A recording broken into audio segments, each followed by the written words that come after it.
برادران ملت اسلامیہ، السلام علیکم ورحمۃ اللہ وبرکاتہ۔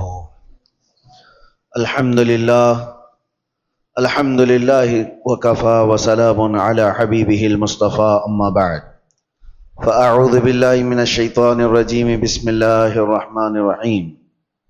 والذین اذا فعلوا فاحشة او ظلموا انفسهم ذکروا اللہ فاستغفروا لذنوبہم ومن يغفر الذنوب الا اللہ ولم يصروا على ما فعلوا وهم صدق اللہ مولانا العظیم۔ بارگاہ رسالت میں آپ صلی اللہ تعالی علیہ وسلم میں درود پاک کا ہدیہ پیش کریں۔ اللہم صلی علی سیدنا محمد معدن الجود والکرم وآلہ واصحابہ الکرام وابنہ الکریم وبارک وسلم صلاۃ دائمۃ سرمدا ابدا۔ اللہ عز و جل قرآن پاک میں فرماتا ہے، اور وہ جنہوں نے بے حیائی کا کوئی کام کر دیا، برائی کر دی، گناہ کیا یا اپنی جانوں پر ظلم کیا، والذین اذا فعلوا فاحشة او ظلموا انفسهم، پھر اس کے بعد اس سے توبہ کرنا چاہا، اس سے باز آنا چاہا، تو اس کی دو چیزیں اللہ تعالیٰ بیان فرماتا ہے۔ پہلی چیز یہ ہے کہ جس چیز کو چھوڑا ہے اس پر دوبارہ نہ جائے۔ دوسری چیز یہ ہے کہ اللہ کا ذکر کر کے اس سے توبہ اور استغفار کی جائے۔ تو اللہ تعالیٰ فرماتا ہے، پھر کون ہے جو بڑے گناہوں کو بخشتا ہے سوائے اللہ کے؟ اللہ معاف کرنے والا ہے، اللہ رحم کرنے والا ہے۔ انسان سے بے حیائیاں اور فواحشات ہو جاتی ہیں، خطاؤں کا مرکب ہے، لیکن بسا اوقات ایسا ہوتا ہے کہ یہ برائیاں اتنی بڑھ جاتی ہیں کہ انسان پھر انسان نہیں رہ جاتا، یہ جانوروں سے زیادہ ذلیل ہو جاتا ہے۔ اس کے اندر ایسی گھناؤنی حرکتیں آنے لگ جاتی ہیں کہ اس کو انسانیت کی تمیز بھی باقی نہیں رہ جاتی۔ وہ وقت آنے سے پہلے اپنے آپ کو، اپنے گھروں کو ہمیشہ سنبھال رکھو۔ انسان حیوان کا حصہ ہے، لیکن کبھی اس کے اوپر حیوانیت ایسی غالب آ جاتی ہے کہ اللہ کی پناہ، وہ جانوروں میں بھی وہ کام نہیں ہوتے جو انسان کر جاتا ہے۔ اور وہ کب ہوتا ہے؟ انسان اس مقام پر پہنچتا ہے جب وہ ایسی حرکتیں کر جاتا ہے جس سے جانور بھی شرمانے لگ جائیں۔ کون سی ایسی چیزیں جو انسان کو ایسا شیطان بناتی ہیں؟ میں چند تمہیدی کلمات آپ کے سامنے پہلے رکھتا ہوں۔ انسان کو اللہ تبارک و تعالیٰ نے عقل بھی دیا ہے اور شہوت بھی دیا ہے۔ عقل یہ صرف انسان کے پاس اتنی بڑی دولت ہے کہ دوسرے تمام حیوانات میں یہ چیز نہیں ہے۔ عقل کا مطلب صرف دماغ ہی نہیں ہوتا، عقل کا مطلب صحیح اور غلط کو پہچاننے کی تمیز، اور شہوت جس سے انسان کو برائیوں کی خواہشات ہوتی ہیں۔ جانوروں میں شہوت رکھی گئی ہے، عقل نہیں، اور فرشتوں میں عقل ہے، شہوت نہیں، اور انسان میں دونوں چیزیں ہیں، عقل بھی ہے، شہوت بھی ہے۔ اسی لیے فرمایا گیا کہ کوئی انسان اپنی شہوت ہوتے ہوئے بھی، شہوت اس کے پاس ہے پھر بھی بچ رہا ہے، تو وہ فرشتوں سے افضل انسان ہے۔ اس لیے کہ فرشتے گناہوں سے اس لیے بچے ہیں کہ ان کو شہوت ہی نہیں، گناہ کرنے کی سوچ ہی ان کے پاس نہیں۔ اور انسان اگر اپنے آپ کو بچاتا ہے تو فرشتوں سے افضل ہے۔ لیکن ساتھ میں یہ بھی بتایا گیا کہ عقل ہونے کے باوجود انسان برائیوں سے نہیں بچتا تو پھر وہ غلیظ جانوروں سے بھی زیادہ بدتر ہے۔ جانور اس لیے نہیں بچ پاتا کہ اسے صحیح اور غلط کی تمیز نہیں ہے۔ جانور بڑے تھوڑے سے ہو جائیں تو ان میں ماں باپ کا رشتہ نہیں ہوتا، بھائی بہن کا رشتہ نہیں ہوتا۔ بچے بڑے ہو جانے کے بعد وہ ماں سے، بہنوں سے ایسا کوئی رشتہ نہیں ہے جس کے ہاں حدود ہیں۔ اس لیے جانوروں کے ہاں وہ کوئی بات ہی نہیں رہ جاتی۔ لیکن انسان کو اللہ تعالیٰ نے عقل دیا ہے تمیز دیا ہے اور حدود بیان کیا ہے. اگر وہ عقل کا استعمال نہ کرتے ہوئے ان بے حیائیوں میں اپنے آپ کو مبتلا کرتا ہے تو وہ جانور سے زیادہ ذلیل ہے. اب ہمیں خود کو معلوم کر لینا چاہیے کہ ہم کون سی کیٹیگری میں آتے ہیں. شہوت کے غلام ہیں یا پھر عقل کا استعمال کر کے گناہوں سے بچنے والے لوگ. مجھے بڑی تکلیف ہو رہی ہے. میں تو سفر میں تھا, آج اتفاقاً آپ کے ہاں حاضر آ گیا, لیکن کیا یہ ہاشمی مسجد کے جمعہ کا منظر ہے جو 1:30 بجے 2 صف بھی نہ ہوتی ہو؟ کیا یہ وہی مسجد ہے جہاں پر 12:30 بجے قدم رکھنے کی جگہ نہ ہوتی ہو؟ کیا ہو گیا ہے لوگوں کو؟ کس وجہ سے مسجدوں سے دوری؟ صرف یہ ایک مسجد میرے سامنے ہے, باقی کے حالات اور بھی گرے ہوئے ہیں. خصوصاً ہمارے شہر کے متعلق جب میرے پاس باتیں آئیں تو دل دکھتا ہے. نوجوانوں کی ایک بہت بڑی جماعت آج ایسی عیاشیوں میں مبتلا ہے. اللہ کی پناہ, اللہ کی پناہ. میں نے وہ چیزیں باہر پوش علاقوں میں نہیں سنا تھا جو یہاں سننے کو مل رہی ہیں.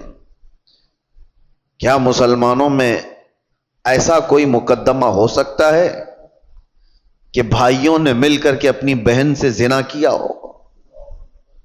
یہ معاملات یہاں پر موجود ہیں, پائے جا رہے ہیں.